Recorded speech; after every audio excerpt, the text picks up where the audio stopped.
मुख्यमंत्री नयाब सिंह सैनी ने रविवार को गुरुग्राम में one nation one election theme पर आधारित एक मैराथन का उद्घाटन किया। इस अवसर पर उन्होंने हरी झंडी दिखाकर मैराथन की शुरुआत की। यहां मुख्यमंत्री सैनी ने कहा कि वन नेशन वन इलेक्शन की अवधारणा देश में लोकतांत्रिक प्रक्रिया को और सशक्त बनाएगी।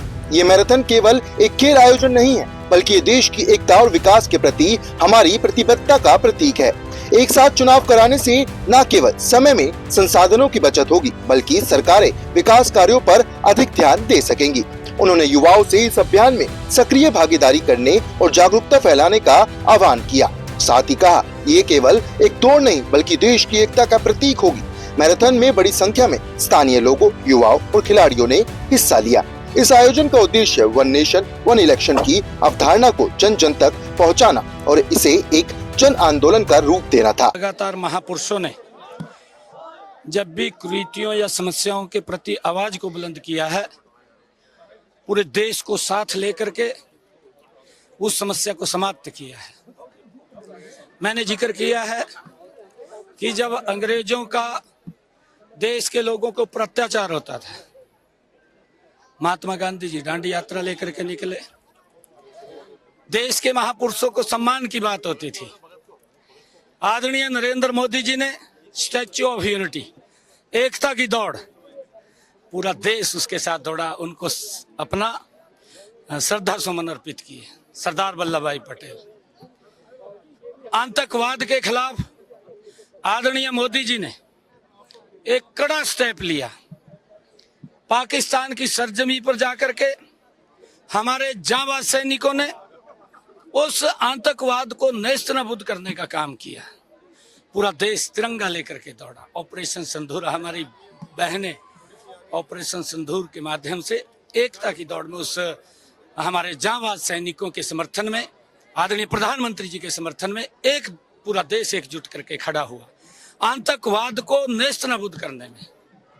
अभी पिछले दिनों हमने नशे के विरुद्ध एक ही यात्रा निकाली। पूरा हरियाणा का युवा एकजुट उसकी दौड़ लगाई नशे को समाप्त करने के लिए। जब भी कोई इस प्रकार के बुराई होती है, उस बुराई को समाप्त करने के लिए पूरा देश एकजुट होता है। ये वन नेशन वन इलेक्शन, ये उसी ही एक समस्या है। क्योंकि मैं अगर हरियाणा की बात करूं, मैं हरियाणा के अंदर 13 अप्रैल से 2024 हम इलेक्शन मोड में हैं और 13 अप्रैल को ही आचार संहिता 2025 एक साल के बाद पैसे का वेस्टेज होता है, विकास की गति रुकती है। आदरणीय प्रधानमंत्री जी का जो सपना है कि हमने विकसित राष्ट्र बनाना है, तो विकसित राष्ट्र एक वन नेशन वन इलेक्शन एक बड़ी कड़ी उसमें भूमिका अदा करेगा। ये देश गति से आगे बढ़ेगा। और जब जब भी कोई इस प्रकार की कोई समस्या कुरीति होती है, आदरणीय प्रधानमंत्री जी ने बेटी बचाओ बेटी पढ़ाओ का आह्वान किया और पूरा देश एकजुट खड़ा हुआ। आज लाखों की संख्या में बेटियां बची हैं।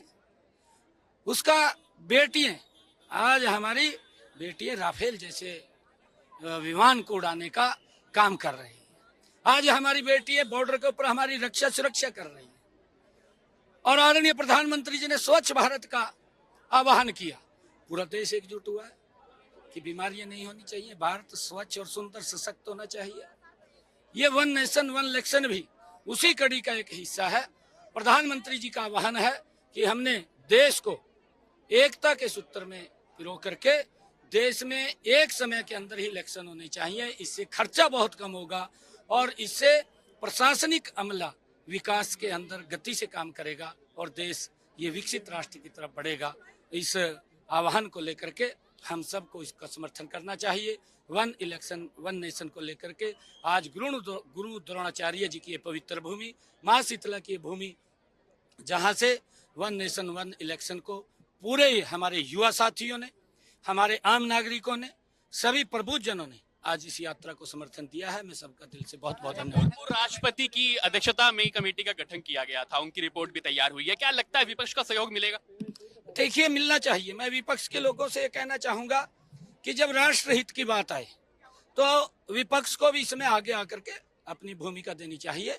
इस राजनीतिक दलदल से ऊपर उठ करके उन्होंने ऐसी, क्योंकि ये देश का सवाल है, देश के विकसित की बात है, हमारे राष्ट्र की एकता की बात है, इसके अंदर क्योंकि राष्ट्र का जो पैसा बेतहाशा खर्च होता है और ये नहीं पता कब आचार संहिता लग जाए, काम रुक जाते हैं, बाधित हो जाते हैं, हमारे अधिकारीगण वो इधर उधर उस इलेक्शन के अंदर लगे रहते हैं, तो कहीं ना कहीं राष्ट्र का नुकसान होता है। वो नुकसान ना हो, मैं विपक्ष के लोगों से भी आह्वान करूंगा कि इस बात को समझ करके आदरणीय मोदी जी की बात का समर्थन करना चाहिए। लेकिन कई विपक्ष के नेताओं का कहना है कि क्षेत्रीय दल को खत्म करने की मंशा है बीजेपी की।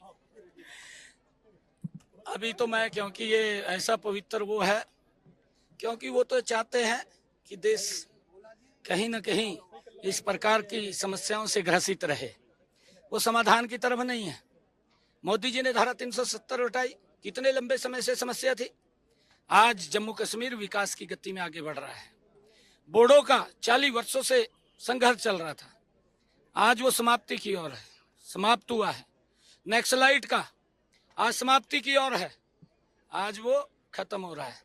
और मोदी जी भारत को एक विकसित राष्ट्र की तरफ गति से ले जा रहे हैं, उसका समर्थन हम सब ने किया।